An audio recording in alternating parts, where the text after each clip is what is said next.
Orasyong tagabulag laban sa kaaway o masasamang loob.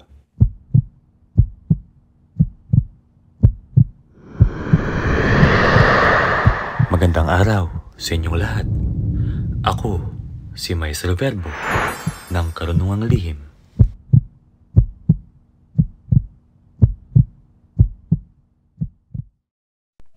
Ito ang isa sa aking mga libreta. Ang orasyong tagabulag na ito ay iniaalay ko sa ating mga bayaning tagapaglingkod ng bayan, mga pulis, ating kasunduluhan, pati na rin ang ating mga Coast Guard. Ito inyong gamitin para kayo hindi makita ng mga kaaway. Mga testamento o katanungan ng mga estudyante. Ito'y sa video ng orasyon panggamot sa dayan ng engkanto. Ang sabi, "Hello po, Maestro. Ako'y nagpapasalamat sa inyo dahil sa lahat ng ginagamot ko po ay gumaling. Salamat po sa tulong niyo po sa amin." Ang susunod naman ay galing kay Benji Centino. Ito'y galing sa video ng orasyong pamigil sa masama, lasinggero, kriminal at iba pa. Ang sabi niya ay, "Master, ginamit ko ang pamigil sa masamang tao. Nakapigil ako ng muntik nang magsuntukan." Susunod naman ay katanungan galing kay Jacob Isahak Labrador para sa videong orasyong napamatay sa aswang, proteksyon sa buntis at inaswang. Ang kanyang katanungan ay, "Mapagpalang hapon po, Maestro Verbo. Pwede din po ba ito sa mga masamang espiritu? May kumakalabog kasi sa bubong ng bahay namin halos gabi-gabi. Please reply po."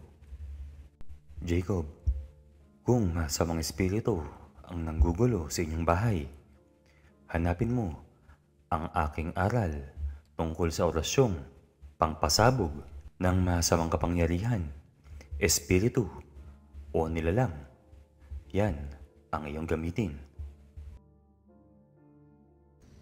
Ang Karunungang Lihim ay isang eskwelahan kung saan kayo matututo sa paggamit ng mga lihim na salita, mga Latin at orasyon.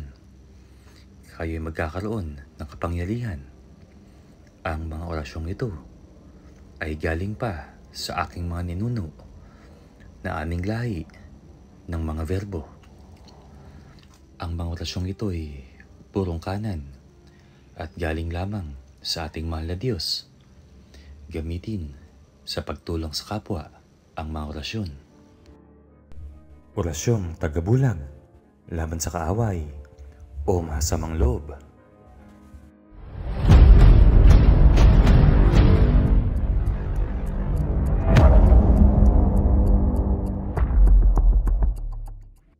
Tagubilin at paalala sa lahat. Ito lamang ang aking YouTube channel at ang mga Facebook page. Yan mismo ang link at ipopost ko din sa description itong channel. Marami ang nanggagaya sa akin, lalo na ang nagpapanggap na ako. Ginagamit ang aking pangalan, nag-re-upload ng aking video. Itong mga taong ito ay mga manloloko. Ako'y nagpahinga ng mahigit 4 na taon at ito'y sinimantala ng mga taong ito at ginaya ako at nagpanggap na ako.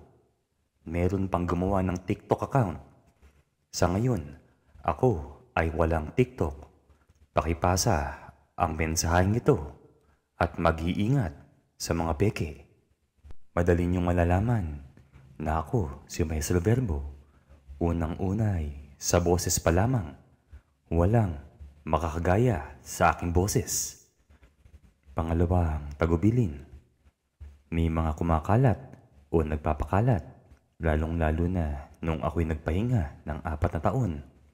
Sinasabing ako'y namatay na daw. Ako'y hindi patay. Mag-iingat din sa mga taong nagsasabing sila'y kakilala ako.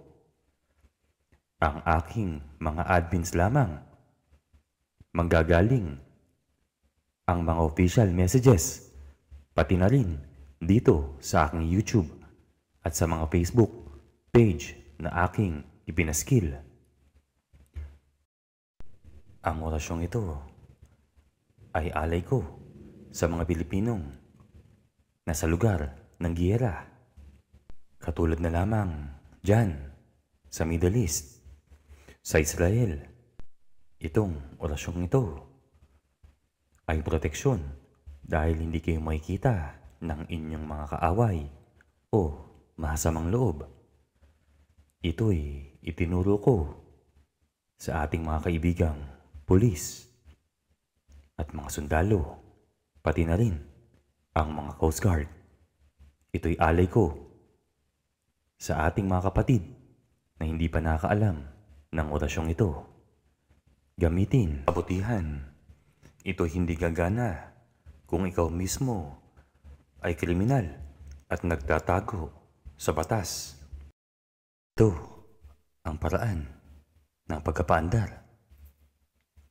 Sa gabi, bago matulog, ay manalangin ng isang ama namin, isang Aba Ginoong Maria, at isang sumasampalataya. At isunod ang panalangin ito. O Diyos Espiritu, Yahweh El Sater, nawa ay pagkaloob sa akin ang kapangyarihan na hindi makita ng mga kaaway. Isunod, banggitin ang orasyong ito ng 3 beses. Akdodum, akdodum, akdodum. Akdodum, akdodum, akdodum. Akdodum, akdodum, akdodum. Tagubilin. Debosyonan ng 9 na araw. Ang dasal na ito. Habang tumatagal ang pagdedebosyon dito, ay lalong bibisa at lalakas ang orasyong ito at magagamit ninyo sa oras ng kagipitan.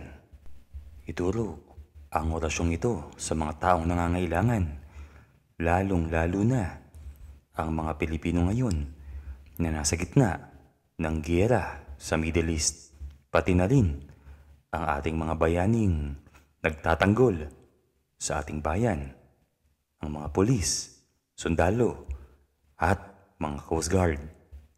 Maraming salamat sa inyong lahat. Palaging tatandaan ang kababaang loob at maging malimusin sa kapwa, maging mapagkumbaba, at palaging tandaan na kahit kailan ay hindi magwawagi ang kadiliman laban sa kabutihan. Maraming salamat sa inyong lahat. Ako si Maestro Verbo ng Karunungang Lihim. Pamilin. Ang kaalaman at mga orasyon na aking ibinabahagi ay nagmula pa sa aking lolo na lahi naming mga Verbo at mga ninunong Pilipino. Mahalin at pakaingatan ang mga kaalaman at orasyon na galing dito at huwag po gagamitin sa masama. Ang kapangyarihang nakapaloob dito ay lubhang maywaga at mabibisa. Gamitin sa kabutihan at pagganap ng kalooban ng ating mahal na Diyos. Ang mga nilalamang mga impormasyon dito o orasyon ay hindi biro at may mga batas na sinusunod. Ito ang mga sumusunod. Gamitin ang mga orasyon sa tamang pagkakataon lamang at sa tamang paggagamitan. Huwag gagamitin ang mga orasyon dito sa mga walang kabuluhang bagay o para ipagyabang lamang. May mga bilin ang bawat orasyon. Tuparin ang mga bilin na ito upang maggamit ng bisa ang mga orasyong nabanggit. Gagamitin hanggang maaari sa paggawa ng mabuti ang nakasaad dito upang umani kayo ng magandang swerte, maayos na pamumuhay at buhay na miligaya at kapayapaan. Kung ano ang itinanim ay siya ring aanihin. Maging manilimusin at magkaroon ng awa sa kapwa-tao. Huwag na huwag gagamitin ang mga orasyong lihim na aking itinuturo sa kalokohan dahil ang balik nito ay hindi lamang sa inyo. Mapapahama kayo, pati na rin ang mga mahal ninyo sa buhay. Ang orasyong ito ay purong kanan at galing sa ating mahal na Diyos. Kaya ito'y sagrado at huwag na huwag gagamitin sa kasamaan. Huwag na huwag tayong maninira ng ibang tao. Tayo'y maging matulungin sa kapwa. Ituro ninyo ang ating YouTube channel sa mga taong mabubuti nang maparami natin ang mga tao na gagawa ng mabuti sa kapwa gamit ang mga karunungang lihim ng mga verbo